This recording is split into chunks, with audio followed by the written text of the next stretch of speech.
वो अपनी pilot uniform में तेजी से अपने जहाज की ओर बढ़ रहा होता है। चलते चलते ब्रैड अपने मोबाइल पर वीडियो कॉल पर बात कर रहा होता है। स्क्रीन पर उसकी छोटी सी बेटी दिखाई देती है। उसके चेहरे पर चिंता साफ नजर आ रही होती है। वो कहती है, डैड, आज सुबह मैंने न्यूज़ देखी थी। आप जिस इलाके में जा रहे हो वहाँ मौसम बहुत ज़्यादा खराब है। कई फ्लाइट्स कैंसिल हो चुकी हैं। प्लीज़ आप भी ये फ्लाइट छोड़ दो और घर वापस आ जाओ। बेटी की बात सुनकर ब्रैड हल्की सी मुस्कान के साथ जवाब देता है, परेशान मत हो बेटा, मैं पहले भी कई बार ऐसे मौसम में जहाज उड़ा चुका हूँ। मुझे सब संभालना आता है। मैं जल्द ही घर वापस आ जाऊंगा। ये सुनकर उसकी बेटी थोड़ी खुश हो जाती है और कॉल काट देती है।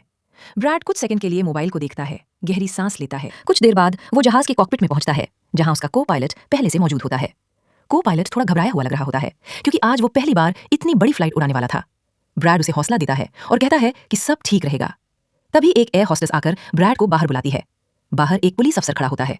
वो ब्रैड को बताता है कि एक इमरजेंसी सिचुएशन की वजह से उन्हें इस फ्लाइट में एक खतरनाक कैदी को ट्रांसफर करना है। उस कैदी का नाम टोनी होता है। टोनी एक बेहद ताकतवर और खतरनाक इंसान है, जिस पर कई हत्याओं के आरोप हैं। अब उसे दूसरी कंट्री की जेल में उम्र कैद की सजा के लिए ले जाया जा रहा था। पुलिस अफसर ब्रैड से कहता है, हम ये जिम्मेदारी आपको इसलिए दे रहे हैं क्योंकि आप एक काबिल और समझदार पायलट हैं। थोड़ी देर सोचने के बाद ब्रैड इस जिम्मेदारी के लिए हाँ कर देता है। टोनी को हथकड़ियों में जहाज की आखिरी सीटों पर बैठा दिया जाता है, ताकि बाकी यात्रियों को कोई परेशानी न हो। कुछ ही देर में सभी पैसेंजर्स अपनी अपनी सीटों पर बैठ जाते हैं। ब्रैड स्टाफ से कंफर्म करता है और जहाज रनवे से टेक ऑफ कर लेता है। जहाज जब ऊंचाई पर पहुंच जाता है तो ब्रैड ऑटो पायलट ऑन कर देता है। माहौल अब थोड़ा शांत हो जाता है। ब्रैड अपने को पायलट से परिवार की बातें करता है और मोबाइल में अपनी बेटी की फोटो दिखाता है। वो कहता है, मेरी जिंदगी में मेरी बेटी के अलावा और कोई नहीं है। दूसरी तरफ जहाज में बैठे यात्री अपने सफर का मजा ले रहे होते हैं।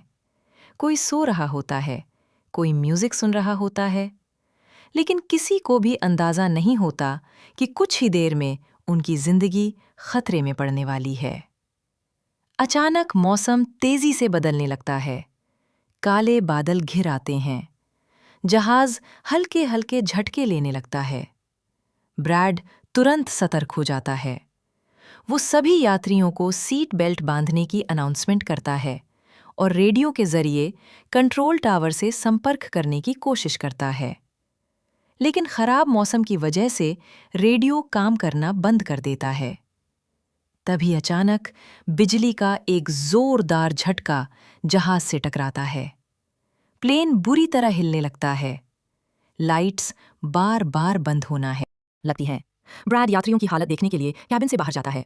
सभी यात्री डरे हुए होते हैं, लेकिन अभी तक सुरक्षित होते हैं। अचानक एक और जोरदार झटका लगता है। ब्रैड का सिर सामने की छत से टकराता है और वो नीचे गिर जाता है। उसके माथे से खून बहने लगता है। हालात और ज्यादा खराब हो जाते हैं। ब्रैड खुद को संभालते हुए वापस कॉकपिट में आता है। वो और उसका को पायलट मिलकर जहाज को कंट्रोल करने की कोशिश करते हैं। बाहर कुछ भी साफ दिखाई नहीं दे रहा होता। ब्रैड कहता है, अगर अब एक और झटका लगा तो जहाज तबाह हो सकता है। हमें तुरंत नीचे उतरना होगा। वे लोग जहाज का ऑल्टीट्यूड कम करने लगते हैं। जहाज तेजी से नीचे की ओर जाने लगता है। अंदर बैठे यात्रियों में चीख पुकार मच जाती है। इसी दौरान पीछे बैठा पुलिस अफसर अपना मोबाइल गिरा देता है। मोबाइल उठाने के लिए वो अपनी सीट बेल्ट खोल देता है। उसकी मदद के लिए एक एयर हॉस्टेस भी सीट बेल्ट खोलकर आगे बढ़ती है।